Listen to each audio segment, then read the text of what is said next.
crowd for a Saturday, and the rabbi gives me a smile, 'cause he knows it's Mosteller you've come out to honor, and who will all sing for a while.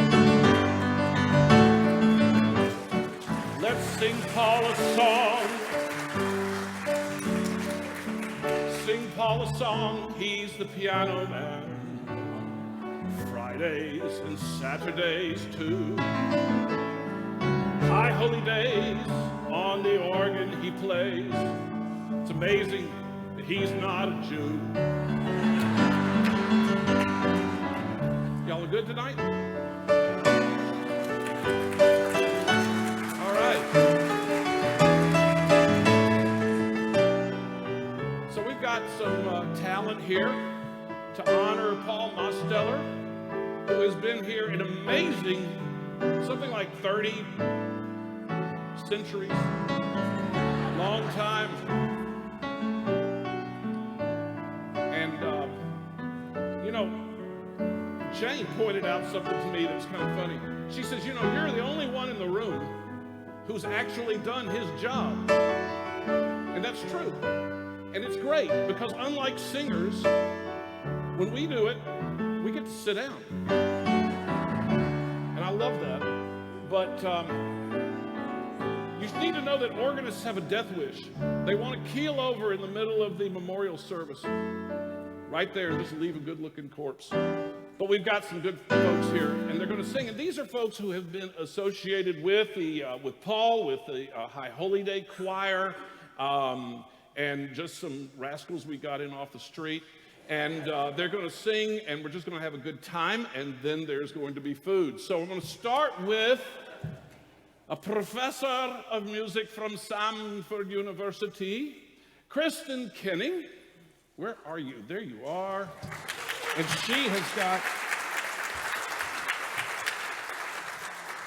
she's got a couple of numbers that you're going to love.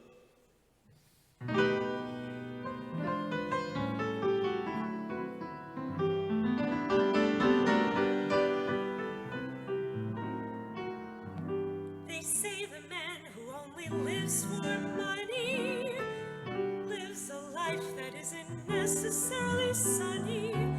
Likewise, the man who works for fame, there's no guarantee that time won't erase his name. The fact is, the only work that really brings enjoyment is the kind that is for girl and boy meant. Fall in love, you won't regret it. That's the best work of all, if you can get it. Holding hands at midnight, 'neath a starry sky. Nice work if you can get it, and you can get it if you try. Strolling with the one love, sighing side to side. Nice work if you can get it, and you can get it if you try. Just imagine someone waiting at the cottage door, where two hearts become one. Who could ask for anything more? Loving one who loves you, and then taking that vow. Nice work if you can get it, and if you get it, won't you tell me how? Just imagine someone waiting at the cottage door, where two hearts become one. Who could ask for anything more? Loving one who loves you, and then taking that vow. Nice work if you can get it, and if you get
Great. Next is Stan. Yes, I'm dealing with my microphone. Anyway, Stan Nelson is a man of many talents and is well known in this community for so many theatrical endeavors, and he does them here in Hebrew, and he does them with fabulous jackets on, and he's going to offer something that's going to sound familiar, but it ain't.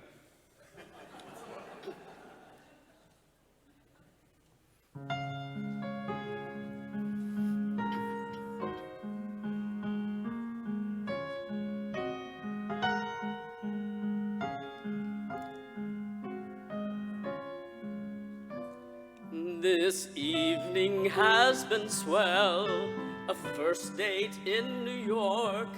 You asked the proper questions, you used the proper fork. You looked into my eyes, you were calm, polite, composed. You even bypassed my pet peeve and chewed with your mouth closed. We paid the check, we strolled along, we said goodnight, and then you asked me the big question, would I like to see you again? Well, I shouldn't make a date without my book in front of me. I'm always double booking, which can cause catastrophe. Although it's never personal, but merely oversight. I've ticked off many friends and with my mother had a fight about my irresponsibility and how it's downright rude to be so absent-minded and show such ingratitude as to not remember who or when or where I said I'd be. But my mother is impossible and somehow doesn't see that it's merely lack of focus, cause there's too much on my mind, so that little things like names and dates get somehow left behind in some file I cannot access in some corner of my brain. But I didn't mean to bring Mom up and stand here and complain, for the simple point I'm trying to make, despite the time it took, is that I really can't do anything without my stupid book. And I guess that we would be remiss to not pay some attention to the simple fact that both of us are busy. Did I mention that I take a class in pottery and practical philosophy, which Mother finds indulgent, but it's just my curiosity about the world around me, so that means without a doubt that Tuesday nights and Friday afternoons are simply out, and I'm sure you've got your conflicts and appointments you must keep. And then there's all the little things like laundry, food, and sleep. Not to say that it's impossible and far from insurmountable. It's just that as two grown-ups we must always be accountable for all the little details and demands upon our time, which can sometimes seem ridiculous and make the uphill climb of our day-to-day existence like a race that can't be won, and all but just eliminate the time for any fun. And I probably should mention, although maybe it's too soon, that I tend to be a little shy and hide in my cocoon. I really am the quiet type and what you call old-fashioned, for my physical attraction for the one I date is rationed out in small amounts, and over time it takes a while to bloom. And moving on to second base takes time, so don't assume that the speed of my libido has a thing to do with you.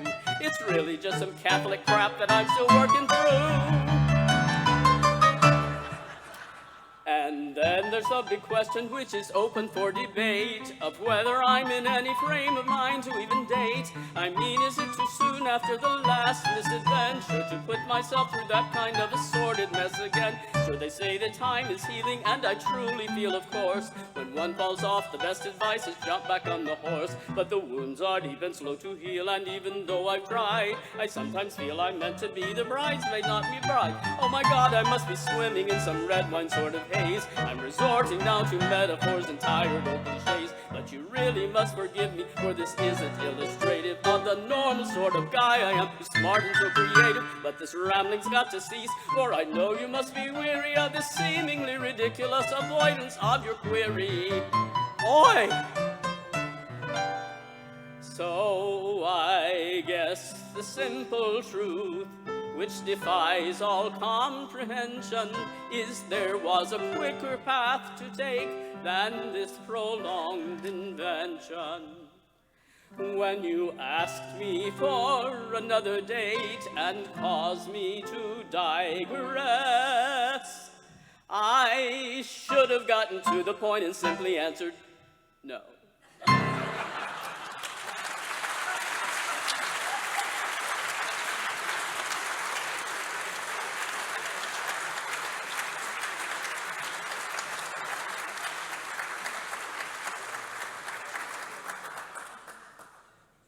We have a few people who want to say something, and I'm pleased to call upon Cantor Bernard Dutchin at this point.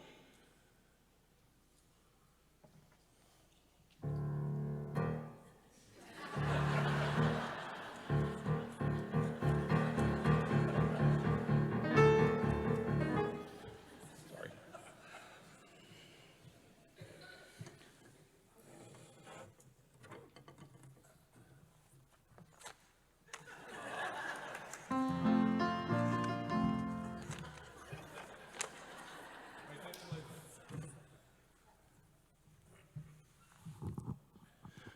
My wife says I need to have the microphone close to my mouth. Is this close enough, dear? Okay. Well, one day, I believe it was August 2019, while minding my own business and enjoying a rather uneventful retirement, I got a call from the new rabbi. He asked me what I was doing for the High Holy Days. I said to myself, well, that's so nice. He wants to include me in the High Holy Days. Maybe I'll read a little Torah. Maybe I'll blow a shofar. So I responded, I'd be happy to read a little Torah or blow a shofar. Whatever you want me to do, I'll do. Then he continued by saying, no, what are you doing for the holy days? Well, I was scratching my head and I didn't understand what he was saying. I said, what do you mean? He replied, I want you to be my cantor for the holy days. Well, at that moment, what went through my head was, gee, I haven't done the holy days in 6 years. Additionally, it was now 5 or 6 weeks away. Oi. But loving Adam as I do, I took a deep breath and I said, all right. Enter Paul Mosteller, who saved the day. The Baal Shem Tov, who was the 18th century founder of the Hasidic movement, once said, to pull a friend out of mire, don't hesitate to get dirty. Paul put himself in my shoes, and under the circumstances we faced, through his kindness and his grace, he pulled us out of the mire to be successful. Paul made me feel at ease immediately with his gentle disposition, his great sense of humor, and his willingness to work with me. He knew the music done at Temple Emanu-El was totally different from what I have done in Nashville, and he patiently assured me we would do this and we do it well. Paul is a great coach. He helped me learn most everything needed to prepare for the High Holy Days. One of the main reasons that Paul is a great accompanist is because he's a great singer himself. He understands the struggles and nuance that singers experience. If it wasn't for Paul and his amazing choral directing, the Holy Days would not have been a success. Further, because of Paul's institutional memory, that year we were able to continue the Shabbat music that was comforting and familiar to the congregation. Paul, you're a humble man, you're fun to work with, and a great collaborator. I think you truly possess a Yiddish neshama, a Jewish soul. So, Paul, in honor of your retirement from the temple, I would like to share with you the top 10 thoughts I have found most helpful in my own retirement. Number 10. Maybe the most important, remember that when you retire, you switch bosses from the one who hired you to the one who married you. Number 9. There's never enough time to do all the nothing you want to do. Number 8. When you retire, I found it's most interesting to discover that you really didn't like working after all, because it's just an invasion of your privacy. Number 7.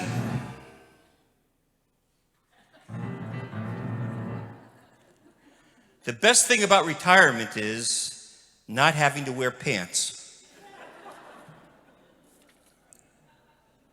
Number 6. Retirement means no stress, no pressure, no heartache, unless, of course, you play golf. Number 5. You know it's a good retirement when most days you do nothing, but it takes all day to do it. Number 4. Doing the things you always wanted to do is not the real challenge in retirement. Remembering them is the real challenge. Number 3. I have found the money is no better in retirement, but the hours are. Number 2. In retirement, I have found I don't mind being called a senior because it comes with a 10% discount. And finally, you can't retire from being great. And in the words of the famous and exalted 20th century poet and philosopher, Ralph Cramden, Paul, you're the greatest. And the greatest thing about having worked with you is that I found a friend. Mazel tov.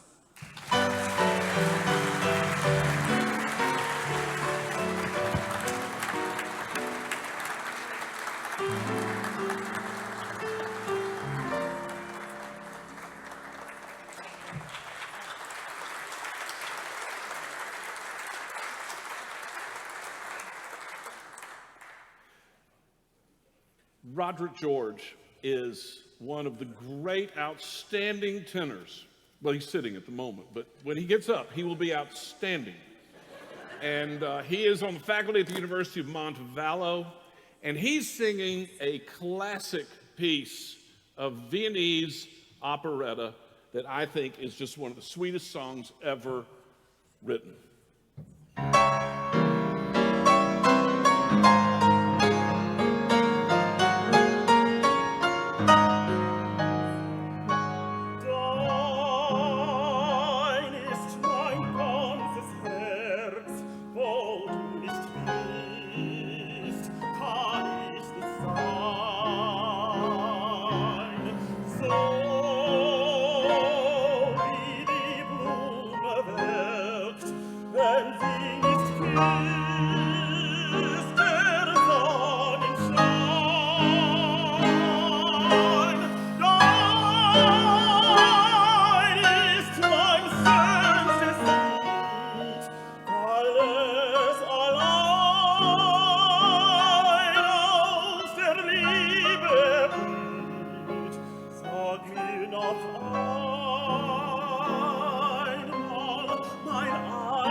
deinen Atem trinken und betet dir zu Füßen sinken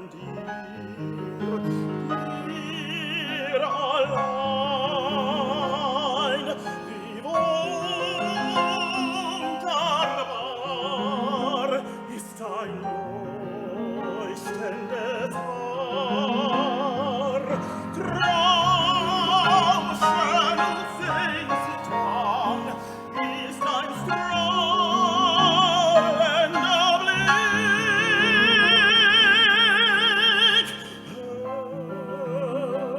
Ist der stille Klang, ist es so wie Musik.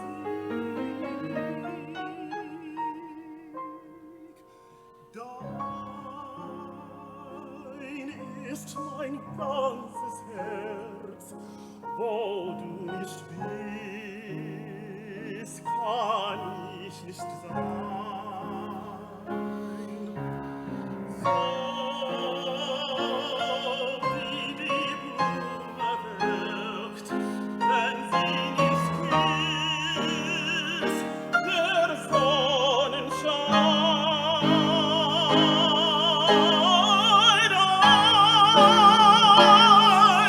Ist mein schönstes Lied, weil es allein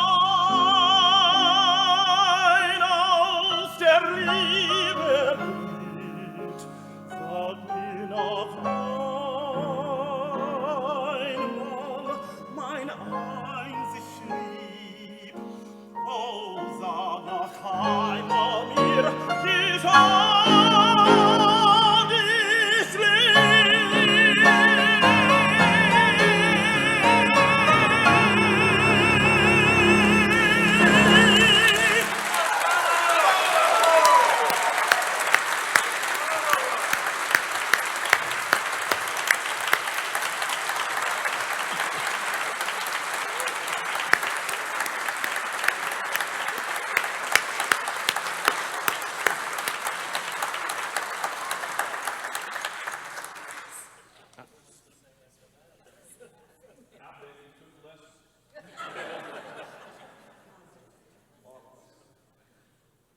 So this congregation needed to get used to the idea of a cantor.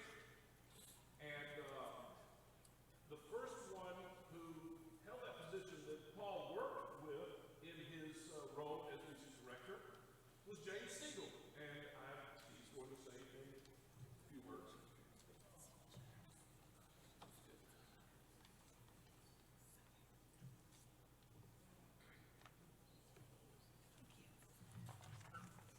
Good evening. I am Jane Siegel, and I had the great opportunity to be Temple Emanu-El's first commissioned cantor from the summer of 1984 until the summer of 1997, when Cantor Brian Miller of blessed memory arrived.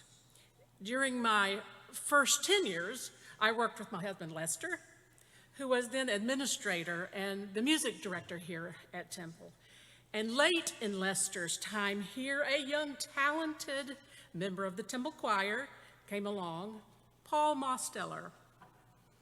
In 1993, when Lester left the position here for Birmingham Southern's music faculty, Paul, also a gifted organist and pianist, as you know, was the heir apparent.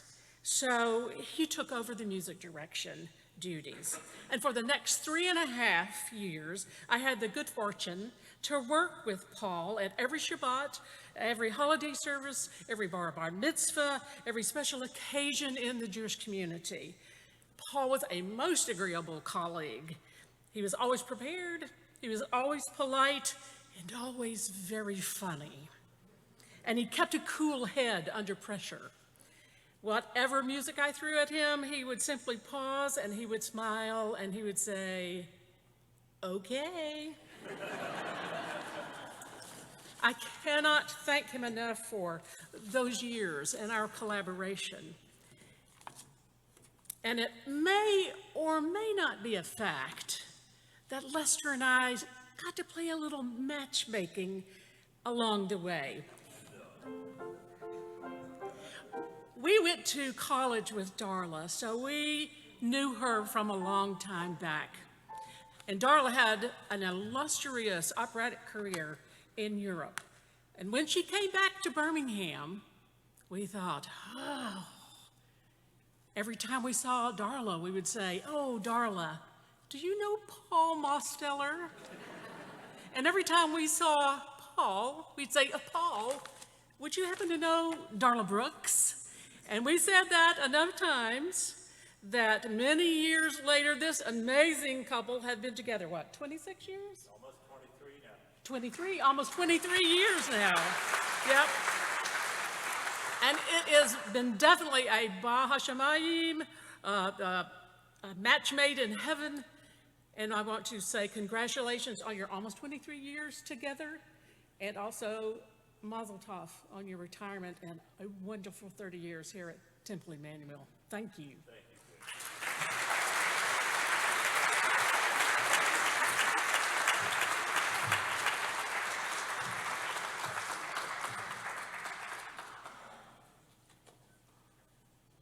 Well, having veered toward the topic of marriage, want to ask Sherry Lahan of the faculty at Samford University and Patrick Evans, who chairs the Department of Music at the University of Alabama at Birmingham, for a little comment on marriage. And we're going to follow that with a baritone named Daniel Siegel, who has a different comment on marriage. So we're going to get the duet from Fiddler on the Roof, Tevye and Golda, after 25, not 23 years, exploring this topic of what makes a marriage.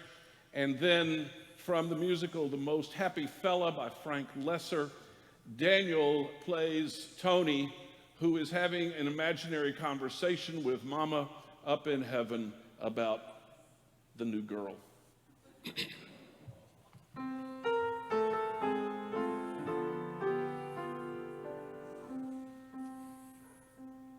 Do you love me? Do I what? Do you love me? Do I love you? With our daughters getting married and the trouble in the town, you're upset, you're worn out, go inside, go lie down. Maybe it's indigestion. Golda, I'm asking you a question. Do you love me? You're a fool. I know, but do you love me? Do I love you? Well, For 25 years I've washed your clothes, cooked your meals, cleaned your house, given you children, milked the cow. After 25 years, why talk about love right now? Golda, the first time I met you was on our wedding day. I was scared. I was sure. I was nervous. So was I. But my father and my mother said we'd learn to love each other. And now I'm asking, Golda, do you love me? I'm your wife. I know, but do you love me? Do I love him? For 25 years I've lived with him, fought with him, starved with him. 25 years my bed is his. If that's not love, what is? Then you love me. I suppose I do. And I suppose I love you too. It doesn't change a thing, but even so, after 25 years,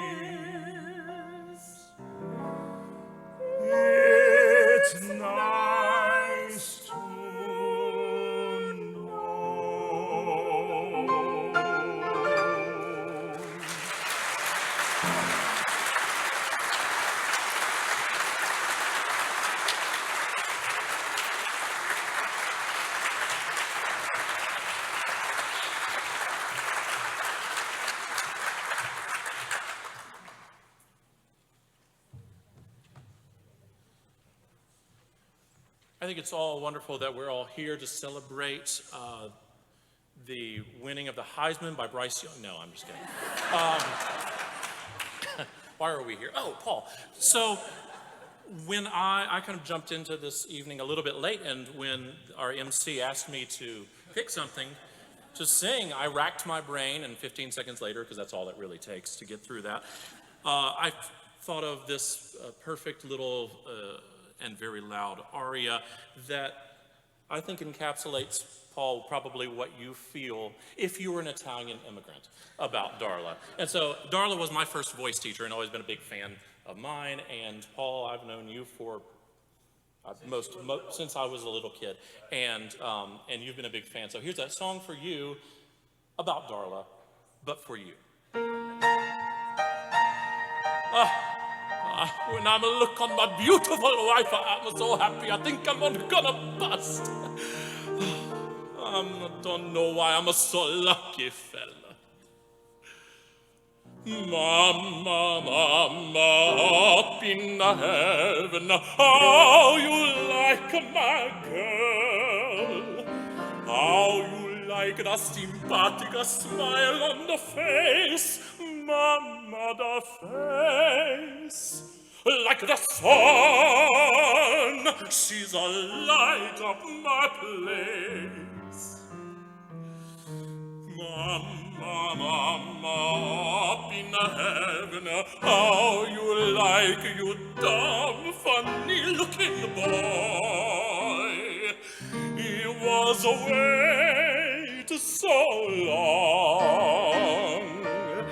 He's a find such joy. He's a find such joy.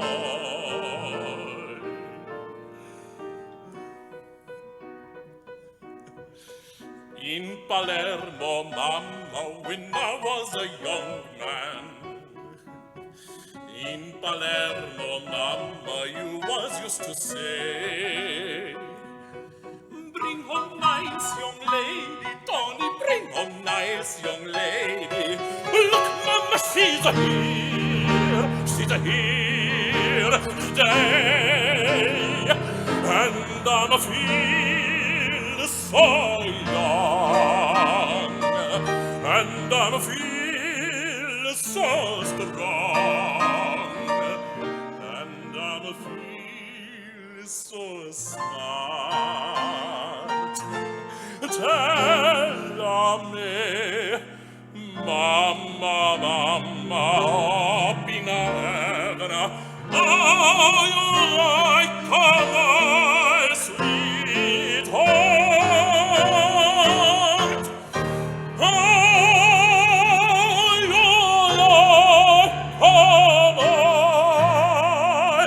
sweetheart?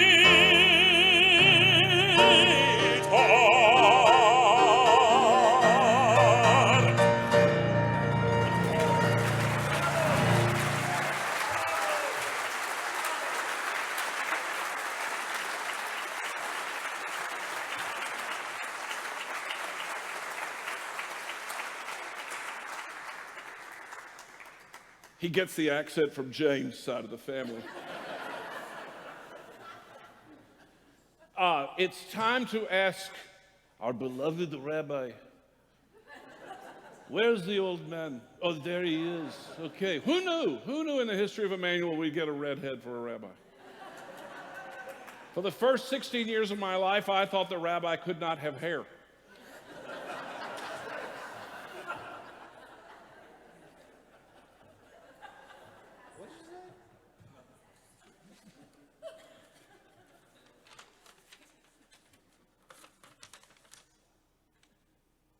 I hope the board's okay. You guys will like this for Rosh Hashanah, right?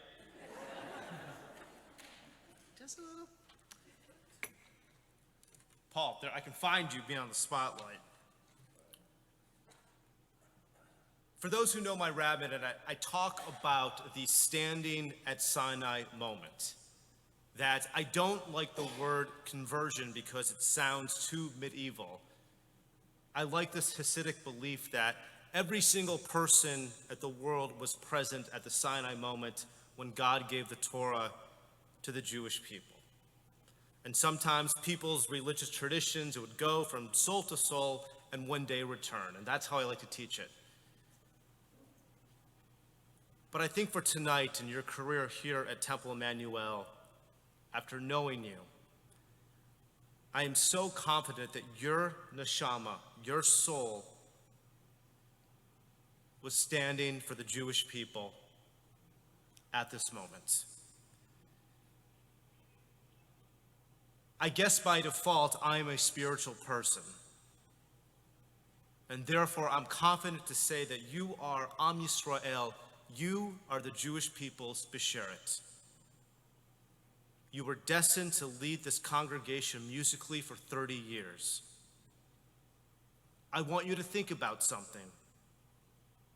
Your music at that bench or that bench celebrated so many simchot, so many celebrations, countless b'nai mitzvahs, weddings, baby namings, and other significant milestones. And on the other hand, it was your music that comforted us during times of sadness.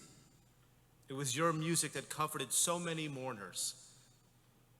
I know during the pandemic we had a pause, but so many mourners wish that you could be there for them, playing and giving them that guidance and strength. And there's one thing that I want to say to you publicly in front of all this congregation, that every Friday night, every Saturday morning,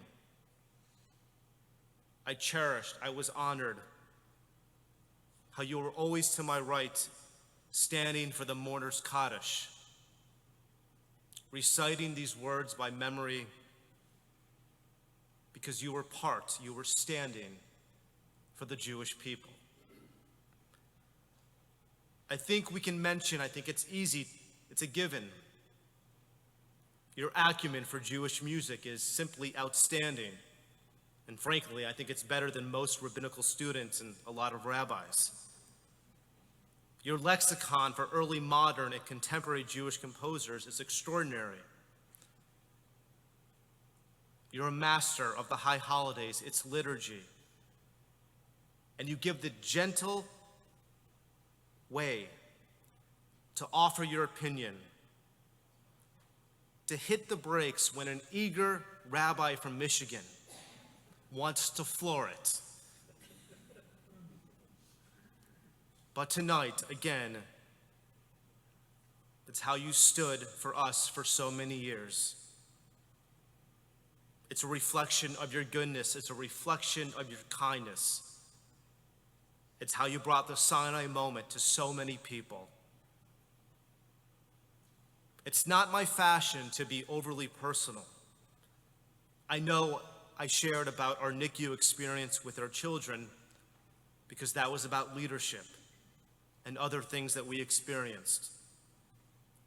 And therefore tonight, I think it's my sacred obligation, frankly, my sacred duty to talk about what you mean for me. The great Rabbi Jonathan Sacks of blessed memory taught us, the good we do lives on in others. And it is one of the most important things that goodness does. Your goodness is what endures. When I started here a few years ago, we faced a major hurdle. It was your leadership. It was your command, your morals and ethical code that guided a seasoned historic cantor out of retirement and a rabbi who was buried under an avalanche. As Bernie said so beautifully, it was you who picked us up. It was you who gave us the assurance that we can do this. And above all, things will be okay. You had our back, you had our protection at such a painful moment. And I am forever grateful for your comfort, your protection, and it was you who steered the ship in these troubling waters. Having you on the keys brought me so much comfort. And part of what I loved most about Paul is that I loved our lunches when we were planning the high holidays together. Most of the time we kibitzed and talked about life and other endeavors, and we sidetracked. It was because you were part of us. You and Darla deserve to ride off in the sunset to see all of your incredible grandchildren. But Polly, as I like to call you, I'm confident that you will fill in from time to time. Jeff has already told me his vacation days. But here's your goodness. I know you want to give time for Jeff to make his bench his own. I guess as our emeritus. But tonight, with all the acolytes that we will mention, a special fund that we will discuss. I didn't mention this to Robert. I think I see him, maybe not. Robert Berman. No, I see him, and he might get mad at me what I'm about to do. But I'm here to give you and Darla a lifetime membership at Temple Emanu-El.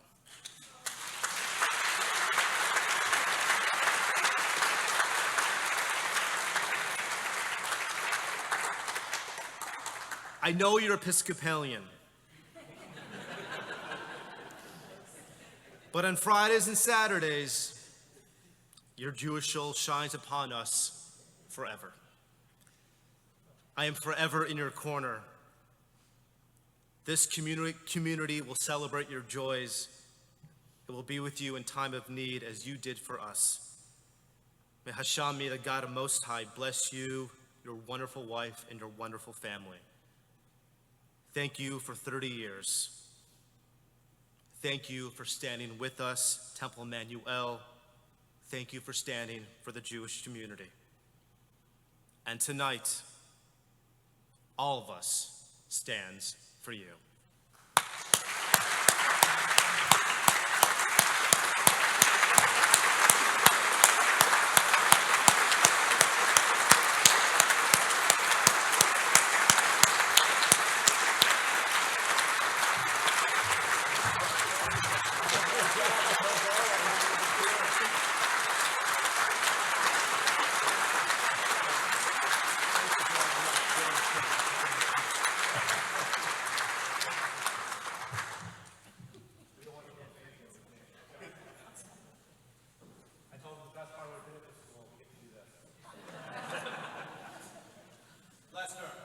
Yes, sir. All right, we need a minion for the next number.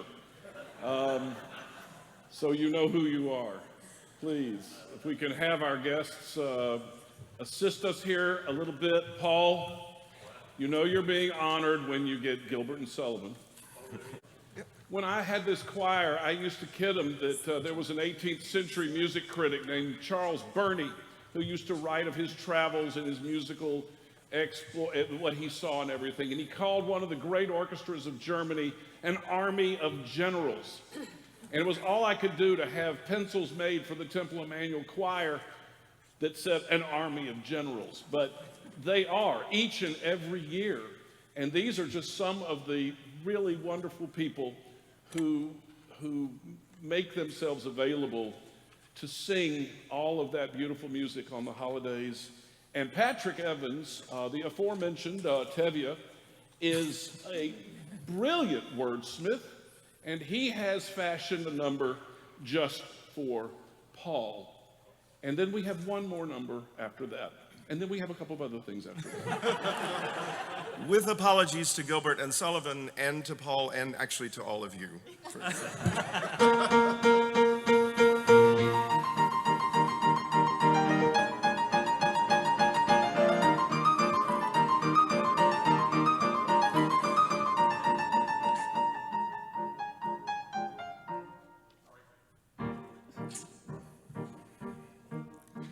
He is the very model of a synagogic organist, with attributes and qualities by far too many here to list. He studied Torah and the Talmud, so he's quite a liturgist. He plays all variations of the Kol Nidre that do exist. He knows the modes and intervals of every chant that Rabbi sings. Avinu Malkeinu and Sem Shalom are just a few of his favorite things. Of knowledge of the order of the service, he is not bereft. He knows the prayer book very well from back to front and right to left. He knows the prayer book very well from back to front and right to left. He knows the prayer book very well from back to front and right to left. He knows the prayer book very well from back to front and right to left. He also teaches Blach and Stark and Ozaru Latzadik. Your mostly Gentile choir sang all 6 Hebrew verses Yigdalich. With attributes and qualities by far too many here to list, he is the very model of a synagogic organist. With attributes and qualities by far too many here to list, he is the very model of a synagogic organist. With chutzpah and sheer menschness, he presides at chance's grand console. He mixes stops with names like Nachthorn and the Geigen Principal, and Koppelflöte, Oboe, Violone, and Shofar Gadol. He leaps to silent ciphers after Kedisha to soothe the soul. He grows 3 arms and extra legs in time for the high holy days. It's Mishigas how good the Yontif is when Paul Mosteller plays. We always kvel when singing Lewandowski's High Hallelujah. We often kvetch when tripping over every verse of El Norah. We often kvetch when tripping over every verse of El Norah. We often kvetch when tripping over every verse of El Norah. We often kvetch when tripping over every verse of El Norah.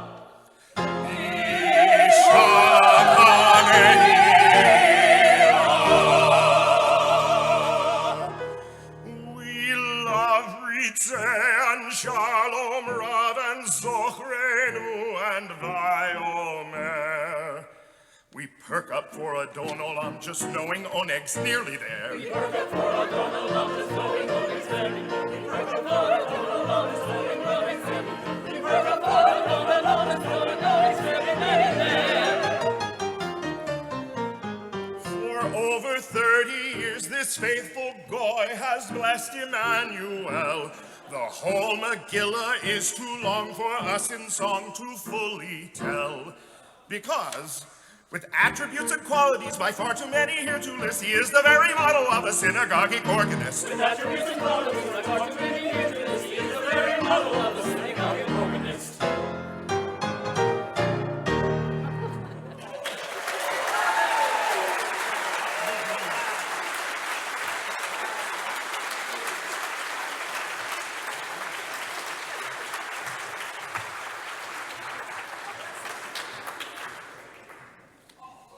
Ginger? Oh, yeah. Watch your repeat performances. There you go. Now, these ladies are mishpacha. So we saved them for last. But Darla is not the only gifted musician from Oxford, Alabama. Kathy Brooks, her sister, and Paul's niece, Leah Desiderio, are going to perform a piece that I think is a perfect choice to end the musical portion of the evening. And here it is.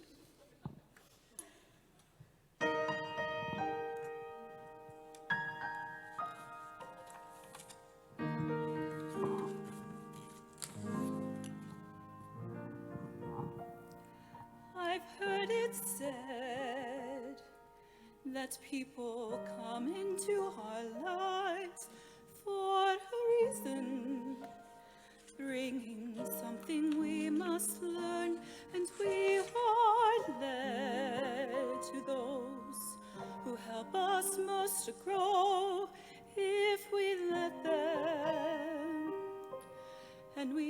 have them in return.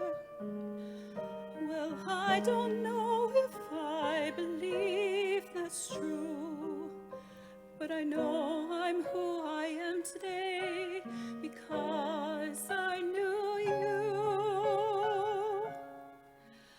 Like a comet pulled from orbit as it passes the sun, like a stream that meets the boulder halfway through the wood. Who can say if I've been changed for the better? But because I knew you, I have been changed for good. It well may be that we will never meet again in this lifetime. So let me say before we part, so much of me is made of what I learned from you. You'll be with me like a handprint on my heart. And now whatever way our stories end, I know you have rewritten mine by being my friend. Like a ship blown from its mooring by a wind off the sea, like a seed dropped by a skybird in a distant wood. Who can say if I've been changed for the better? But because I knew you, because I know you, I have been changed for good. And just to clear the air, I ask forgiveness for the things I've done you've blamed me for. But then I guess we know there's blame to share, and none of it seems to matter anymore. Like a comet pulled from as it passes the sun, like a stream that meets a seed dropped by a bird in the wood. Who can say if I've been changed for the better? I do believe I have been changed for the better. But because I knew you, because I knew you, because I knew you,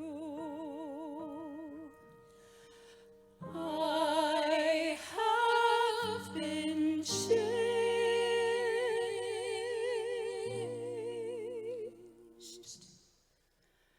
for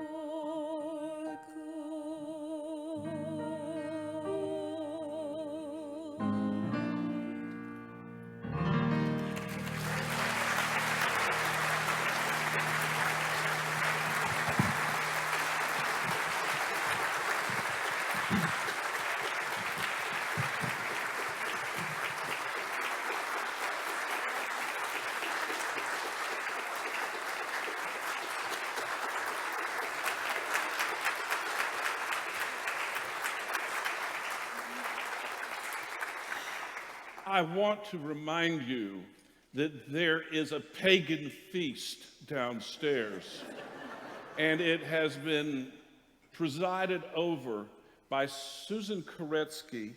I have had 400 emails or texts of various kinds from Susan Koretsky just in the past 3 days. All right, that's a little of an exaggeration. But now it's time for this moment. Ya'amod ha-bar mitzvah. Paul, how organist of Philadelphia. Come up here.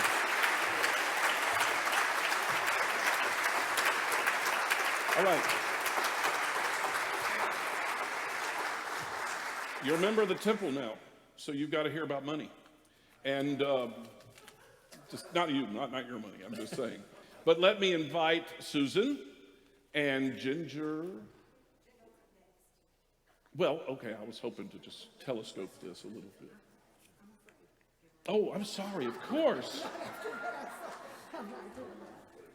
401. The truth is, I'm responsible for what's up here. Sharon Goldstein is responsible for what's down there.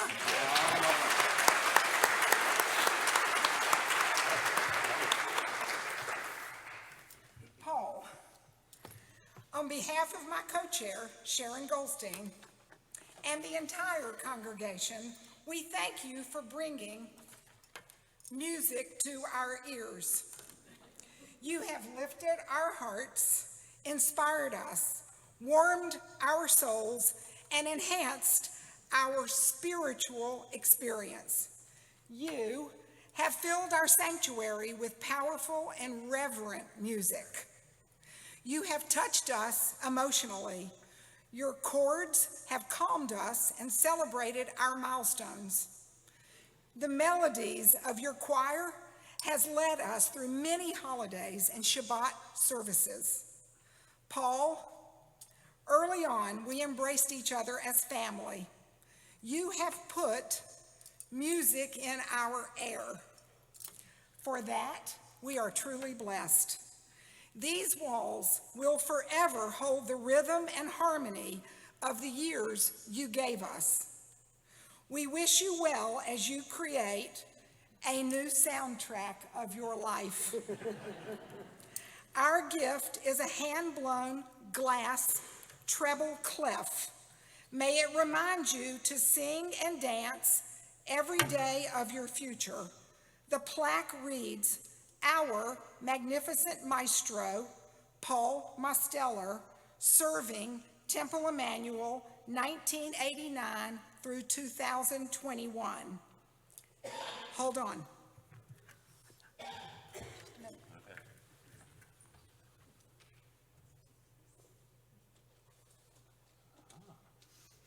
Beautifully wrapped.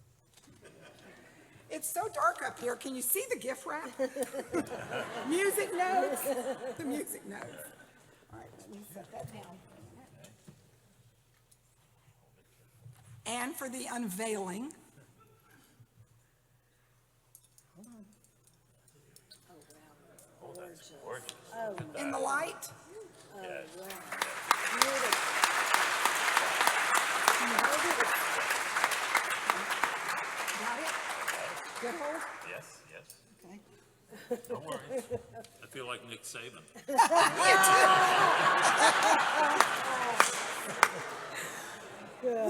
We also have a gift card for you to spend however you like, or I should say, however Darla likes.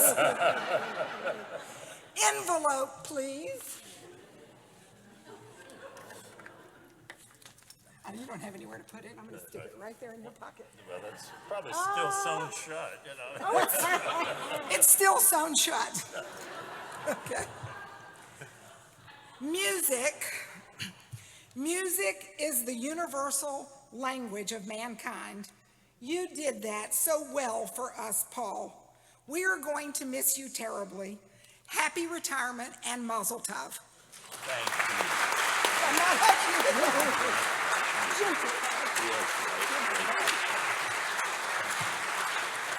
Don't go away. I'm No, not no, no, going no, no. anywhere. Our temple has enjoyed such a rich musical tradition for many generations. And Paul, you have certainly helped continue this legacy. As so many have expressed this evening, we have all benefited from the choir and musical programming you have orchestrated over these many years. In addition, Our endowment fund has also reaped the benefits of your musical talents with our legacy luncheons. Whenever we planned a musical program, we were guaranteed a full house. In honor of the many years serving our congregation, we are thrilled to announce the creation of a new endowed fund. Paul Mosteller, Director of Music Fund. This new fund is designated for the purpose of helping to underwrite the music choir director position and music-related operations for our congregation. You will be forever linked with our temple in perpetuity. As you can see listed in the program insert, there has been an outpouring of support to honor you from our temple leadership, our congregants, and from your friends and colleagues in the Birmingham community. As of this evening, we have received approximately 140 gifts totaling $63,500.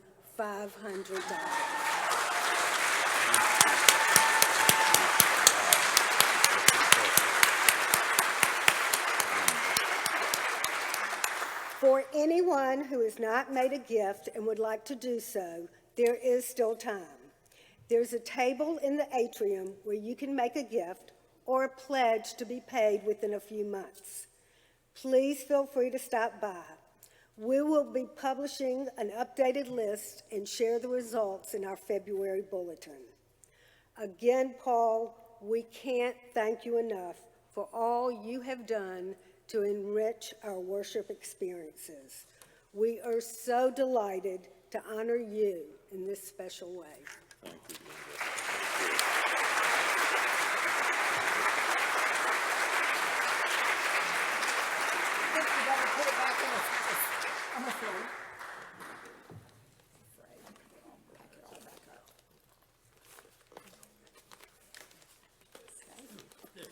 I don't know who's gonna, we can't carry this down the steps. Let's go put it back over Okay. here, I'm afraid. Oh my God.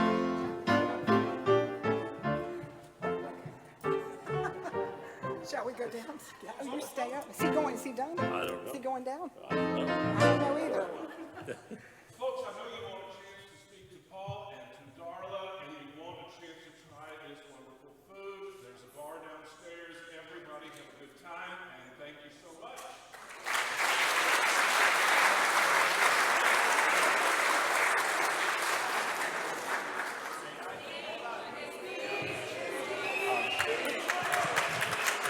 Before, we'll eat and drink soon, but, oh, I left my 4-inch ring binder in the back there, sorry. I'd like to thank the Hollywood Foreign Press Association. Darla told me that I should probably have a few words to say, and told our Rabbi, thank you very much, doesn't really suffice. You've heard from other people here this evening about how I came here, just a new faculty member at UAB. I'm not going to read this whole thing because a lot of the points were already touched on by people. Aren't you glad? I put together some things. I said, Darla, I read through it and it's 13 minutes. She said, forget it. That's too much. But, some of you have wondered, well, why do I choose this time to retire from my role as music director at Temple Emanu-El? And this synagogue is in my view anyway, is in such a good place now. We've come out of about 4 years of transition, one thing after the other. And for a family, for a congregation, 4 years of transition kind of leaves us all feeling a little beaten up.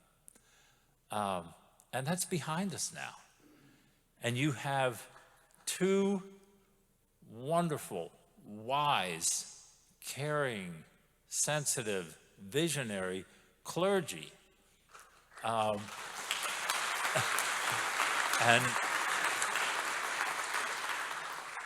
And Adam Wright and Robbie Whitner are here to lead you for the next several decades. And I see nothing but great times ahead. And my own, Adam talked a little bit about, him being a spiritual person, and I wouldn't say that I'm a spiritual person, but I certainly believe in divine providence, that the eternal watches out for us. And Bernie spoke a little bit about how we were working together.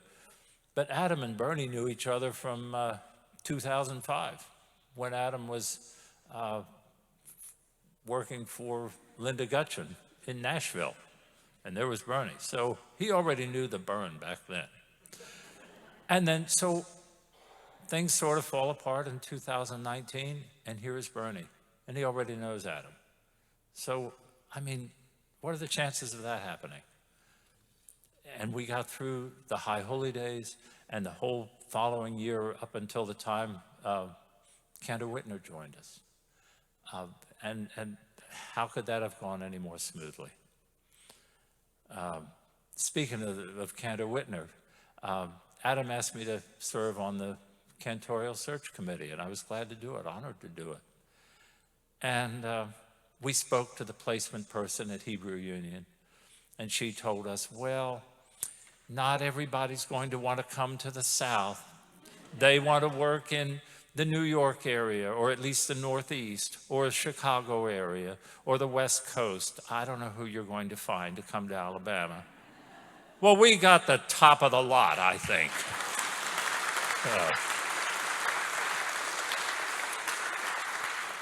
And I have to say, I think one of the reasons that Temple Emanu-El stood out and was attractive to so many fine candidates, we really had a good selection of candidates, was the presentation that was put together by Robin Berger, the profile that she put together. It's sort of our application to the school to hire one of their graduates. And I think that Robin's work really did a lot to help that. I want to say a little bit about, speaking of Providence, a lot of you know about the association between Independent Presbyterian Church and Temple Emanu-El. A group of 25, led by their minister, left the church across the street, gathered here, and worshiped here for about 7 years before their building was built. And that Independent Presbyterian congregation became Independent Presbyterian Church. So they worshiped here. About 70 years later, they had a disastrous fire, and they worshiped here as our guests for a while until they could rebuild. And I just think it's so interesting that here we launched a search last May for the next music director. And there were a few inquiries. It was a national search. The National AGO, American Guild of Organists, carried the opening on their website and so forth. We had some inquiries. And I was driving somewhere. I got a call out of the blue from Jeff McClelland, who is a colleague of mine. I know him from Independent Presbyterian Church. He said, tell me more about this position. And I did, and he wasn't sure whether this is something he wanted to do or not, but to find out more about it, he came and sat in on High Holy Days rehearsals, High Holy Days services, sat over here next to me for most of the Shabbat services. He finally decided to apply anyway, and and he was the successful candidate. And again, you know, you are in great hands with Jeff. He is an outstanding organist, choir master, and I mean, he has his master's in organ performance from Eastman, for heaven's sake. Not to mention a doctorate from Alabama, studied with Warren Hutton there. But he's just an all-around great guy.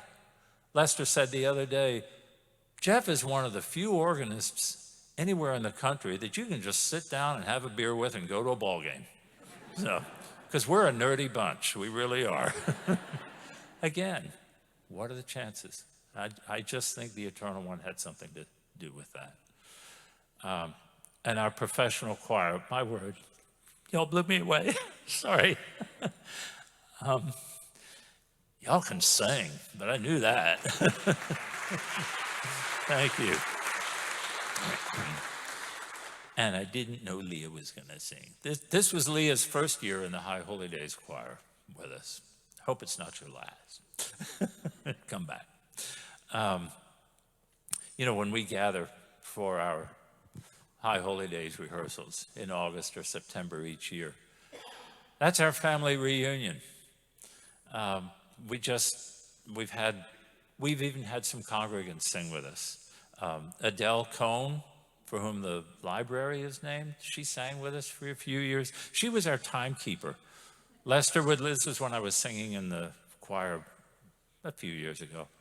And Lester would say, "Don't keep me waiting, don't give me palpitations." And Adele was the one that would say, "Don't you think we better go? Don't you think we better go?" And to come in from the door up there. But we've had a number of congregants. Joan Jacobson is here tonight. This year, Sharon Goldstein sang with us. And it's been wonderful to have you both in the choir. We've had a lot of wonderful singers with us over the years. I just want to mention some of the musicians who are no longer on this earth, but maybe singing in that heavenly choir. And in addition to Adele Cohn, Cantor Brian Miller, also John Brown, Chris Griffin, Geraldine Coleman-Barrett, Mark Lawrence, Rachel Mathis, Benny Middaugh, and Robert Wright. And just to wrap up, I mentioned Mark Lawrence. Some of you may know that he did a lot of theater as well as singing. He was in a professional touring company of Big River, which was a musical adaptation. The songs were written by Roger Miller, a musical adaptation of Huck Finn called Big River. And in Huck Finn, in The Adventures of Huckleberry Finn, Jim's a runaway slave, but more than that, in Huck Finn, he's really the voice of wisdom in that novel. He has some really insightful things to say from time to time. And at one point, he tells Huck, "Well, Huck, your life is going to be full of considerable trouble and considerable joy." We've shared times of challenge, times of celebration. And as has already been said, we have mourned together, we've rejoiced together. I want to tell you, I'm retiring as your music director, but Darla and I are not moving away, and we're looking forward to worshiping with you from time to time. And I thank you and our Creator for 3 decades of considerable joy. Shavua Tov.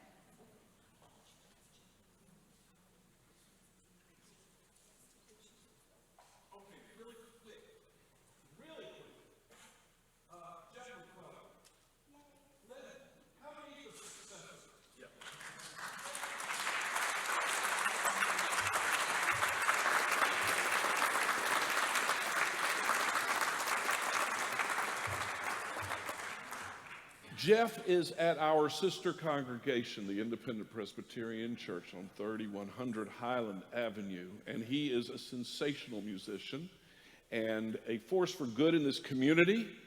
He is a pal, and I'm so glad you're here. Thank you. And thank you so much.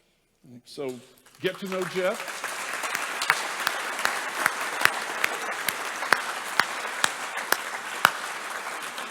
It'll be fun.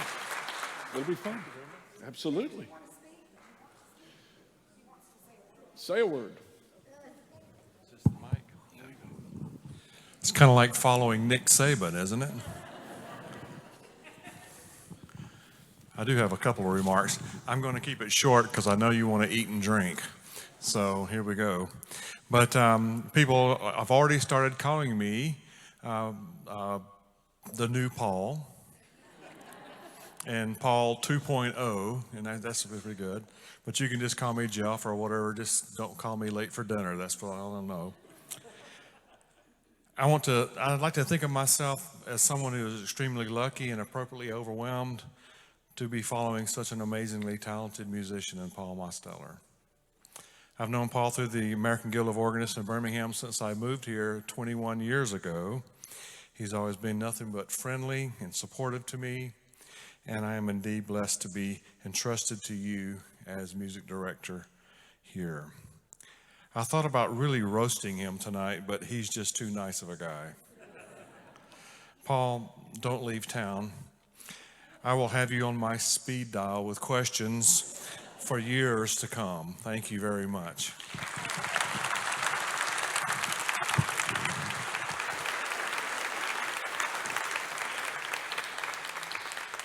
Isn't this lighting magnificent? Well, we've only rented it for another 10 minutes, so we need to go now.